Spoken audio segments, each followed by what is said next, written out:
I love great conversations. Hi, my name is Angel Jones. Thank you for joining me on 12-minute convos where I help you create a brand of your own unique, real self. Listen in as I have conversations with amazing people from all over the world. Good night, Len McKeown. How are you going on this wonderful, beautiful night? Oh, excellent. Like it's very hot and sunny here in Australia. I'm in Melbourne in the outer east and it's about 30 degrees. Wow. Again, this is 30 degrees Celsius. You guys do Celsius, right? Yes, we do. Oh, Yeah. all right. So which of your talents, Lynn, is responsible for us connecting at this time? Well, I'm an arborist and I have developed an app that is a workflow app. And the idea of podcasting was to pass on information to other people within my industry.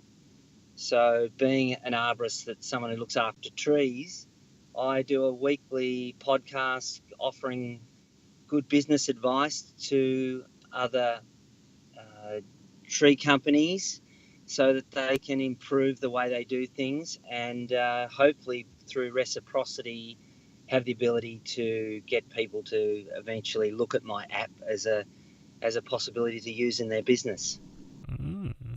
So who did you learn taking care of trees from? I learnt that from my brother-in-law. Some 25 years ago, I worked for him.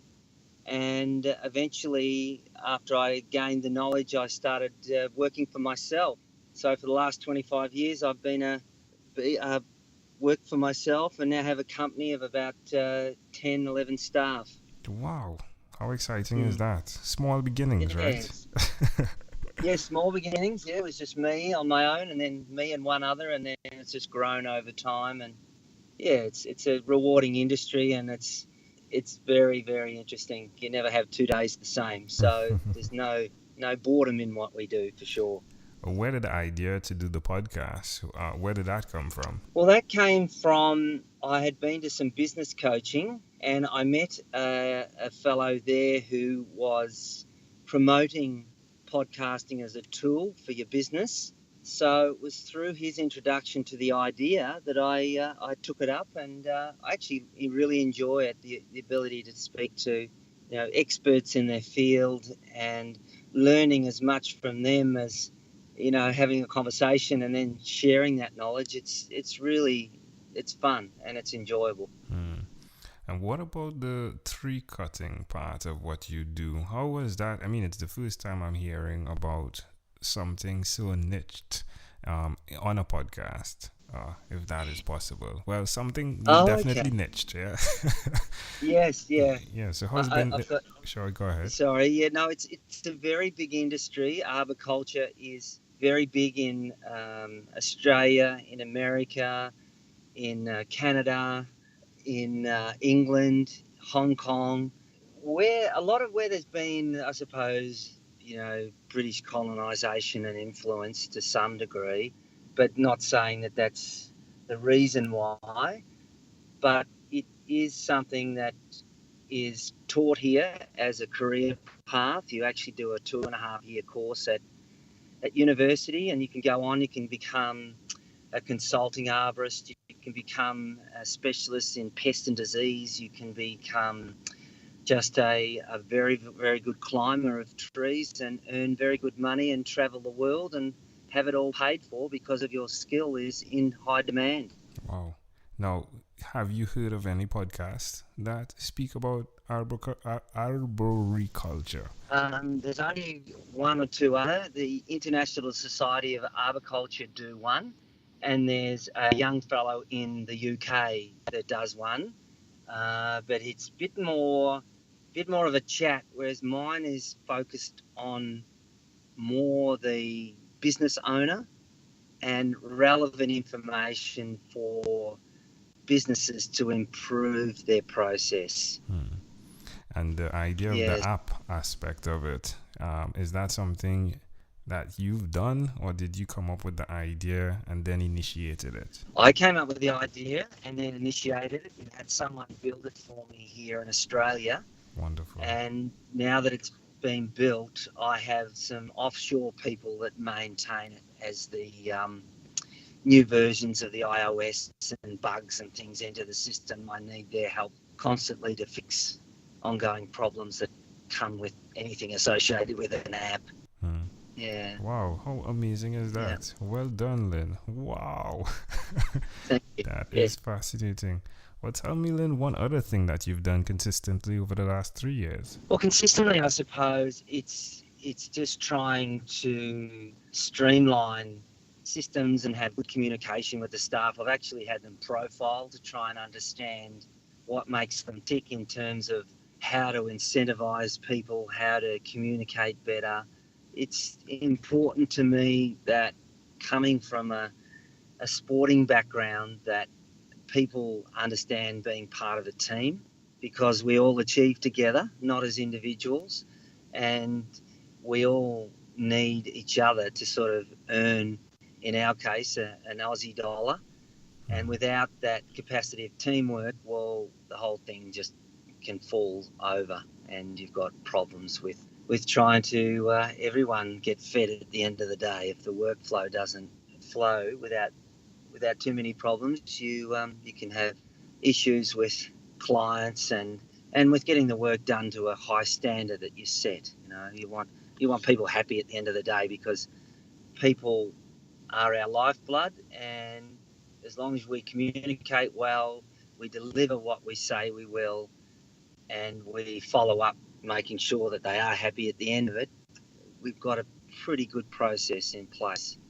How does that make you feel, knowing that? Oh, very good, because I was very lucky. I had great parents, good family background, so I understand and empathise with people. So I think where people don't have empathy and they don't care about their job, well, they're going to struggle in whatever they do, because if we don't care about each other and try and do the right thing by each other, it's like, to me, that like in a forest situation, if someone goes and strips all the trees out of Samar purely for money, and then there's no trees left, and we're adding to global warming by our destruction of pristine forests, well, then we're just being greedy. We're not thinking of our kids in the future. We're not concerned about the planet. We're just being selfish, and I think selfishness is the root of all evil.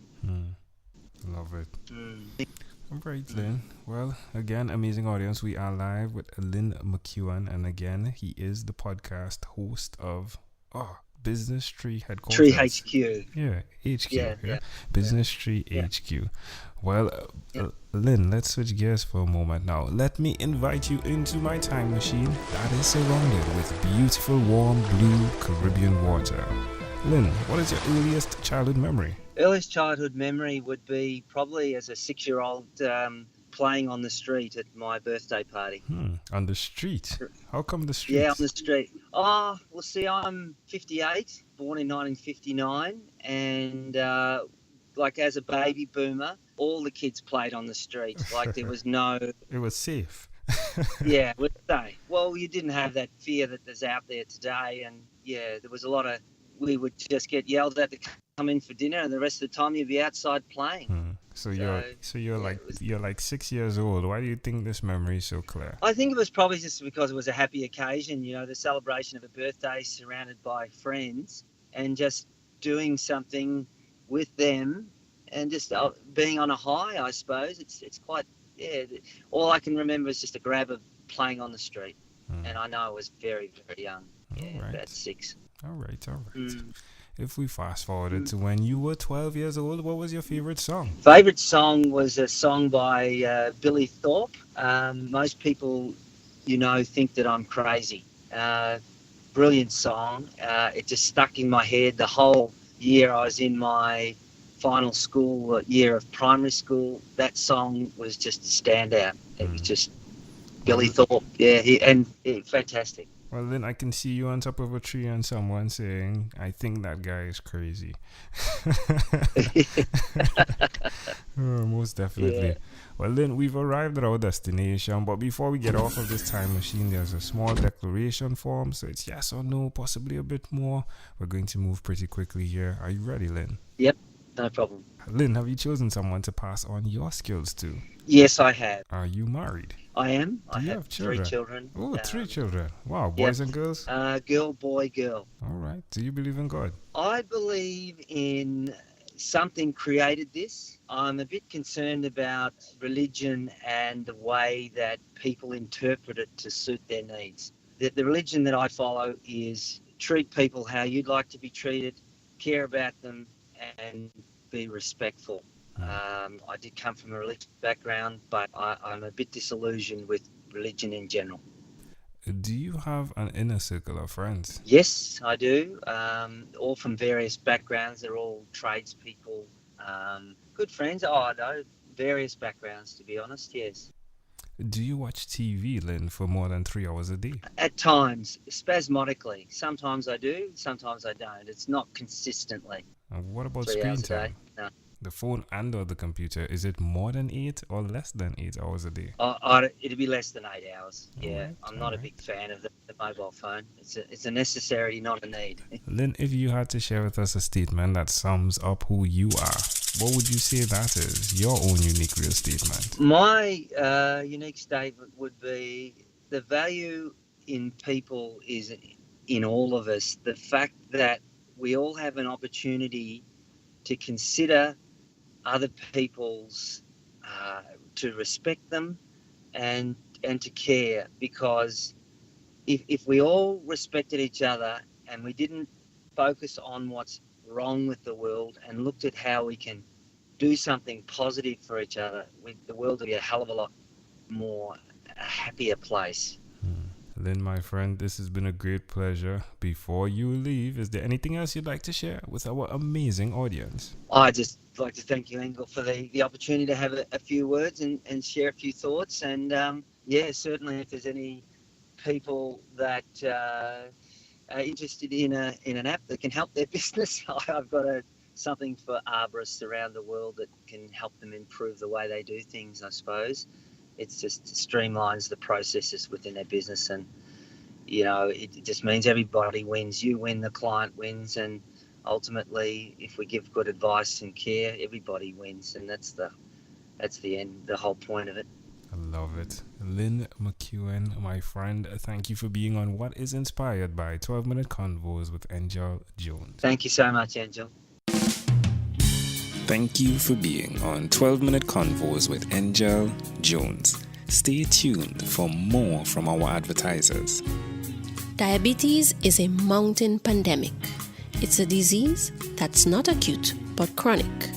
Similar to this rhyming method, I have simplified the definition, the signs and symptoms, and the complications of diabetes for both adults and children in my books, Poems for Patients, A Focus on Diabetes, and The ABCs of Diabetes for Children. These books are available on Amazon.com, and for more information, you can visit my website, poemsbyaj.com. That's poemsbyaj.com.